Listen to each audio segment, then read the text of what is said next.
ওয়াকআপ নিয়ে আমি আর বলবো না, নতুন করে আমাকে বারবার ডোন্ট ইনসিস্ট মি।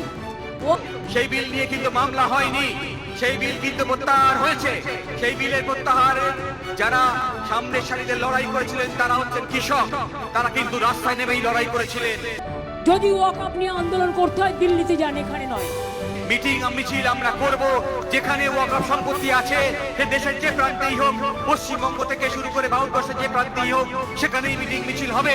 কারণ ওয়াকফ সম্পত্তি আমাদের সম্পত্তি, এই দেশের মানুষের সম্পত্তি। সেই সম্পত্তিকে উদ্ধার আমরা করব। কোনো আইন দিয়ে সেই সম্পত্তি আপনি কেড়ে নিতে পারবেন না। এইটা নিয়ে আর গুলোগুলি করবেন না,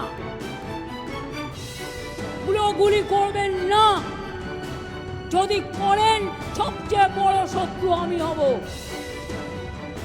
বাংলায় খাবো, বাংলায় ভোট দেবো, আর প্রতিবাদটা আমাকে দিল্লিতে করার তুমি দেখাচ্ছ, তাই তোমাকে এখানে রাখবো না, তুমিও দিল্লি চলে যাবো।